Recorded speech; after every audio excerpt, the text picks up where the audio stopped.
internet, and today's video is going to be a Top 5 Wednesday. This is a Goodreads group run by Sam over at Thoughts on Tomes. Both links are down below. So today's topic is SFF book covers, so sci-fi and fantasy book covers that you love. For this, you know I'm a book cover whore, but I restrained myself. I was like, no, you're only going to show them 5, and you're going to show them 5 books, which you rarely talk about, which they've never really seen on your channel before. You're going to do this, and I have. So the first one that I have is The Savage Song. I just love the calligraphy on this, and then if you can see the guitar in the background, or I believe that's a violin actually, and in that violin, if you look closely, is the town that this is all supposed to take place in. This is about a girl who wants to be very ruthless and a boy who's a monster who can steal souls who wants to be human. So these two get together and somehow they really understand each other and yada yada yada. Now, I picked this book up sometime in December before I got into my YouTube channel. And I have actually never opened this book before because I've been waiting for the second book. I've been waiting for Victoria Schwab to come out with the other book, and that's not until October, November area. So I was like, no, I'll just wait. I hear it's good, but I'll wait until the next book. And then I opened the book today because I wanted to read the thing to be sure I knew what it was about. Turns out this book has a sign plate in it.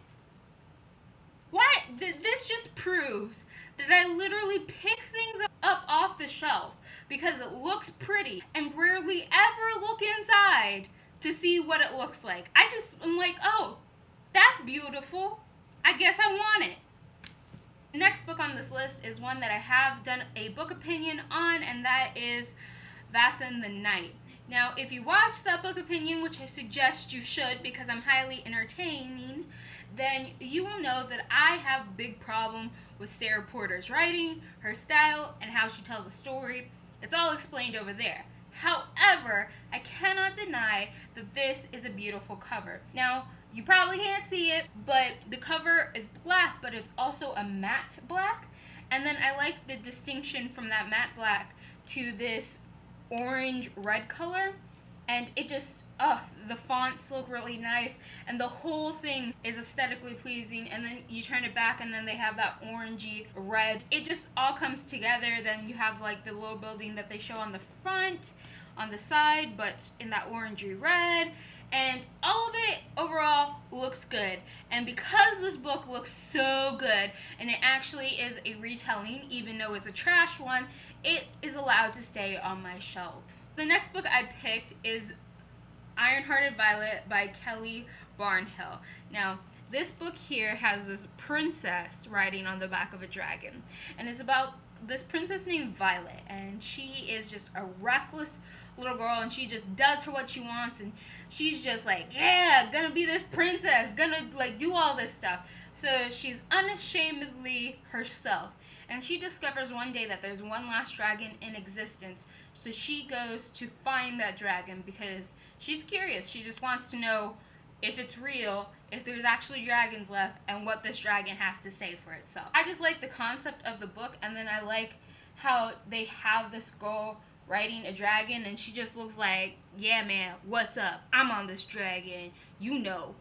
And I don't know, that's just beautiful, beautiful image. This next book, for the cover, I literally went out of my way to find this specific cover so that I could buy this specific edition of this book because I refused to own any of the other editions. Not that any of the other editions look bad.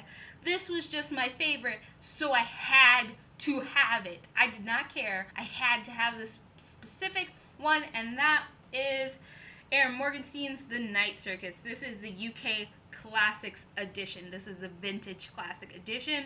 As you can see, we have this very pleasing black and white aesthetic, and then you have your little red parts there, and then it has this red spine, and it's black on the back.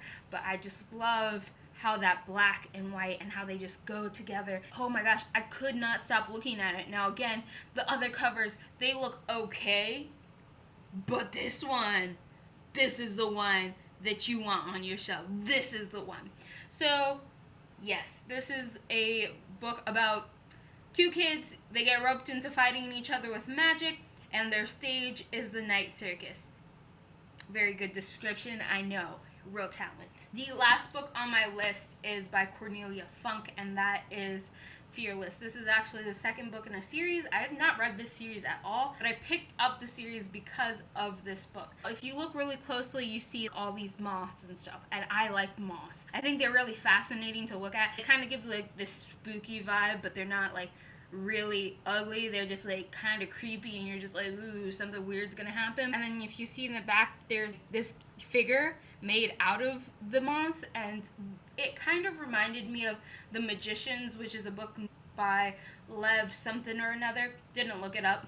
In that, there's a character who like is really, really evil, but you can never see his face because it's always covered by moths. And then when you read the premise of this, like, I kept thinking, man, they sound so similar. And in this one, it's about a boy named Jacob. And you'll understand if you have ever watched The Magicians or read the books. So there's a boy named Jacob, and ever since he was a kid, he has been going through this secret doorway, his father's study. And this secret door leads into another world, this mirror world, and he always hangs out in there. Well, one day when they're a lot older, his younger brother follows him in, and his younger brother ends up getting this curse on him that turns him into like a killing machine. And so this boy Jacob is trying to figure out how to save his brother. And I don't know what happens in this book. I assumed he failed or he succeeded or something happened with his brother. And now there's a bunch of moths involved, and moths signify evil things because I said so. So those were all the books that I decided to show you guys this time. I hope that you enjoyed it. I really wanted to try to restrain myself from overloading you and talking about the same 5 things all the time. If you have read any of these books, or if you have any books that you bought purely because of the cover, comment down below and let me know. What are those books? What is your book weakness? Mine is covers. What's yours? If you really like what you're seeing here and you want to continue to see more, hit that subscribe button down below and ring the little bell to be notified every time I put out a new video. That is it for this one. So, goodbye, Internet.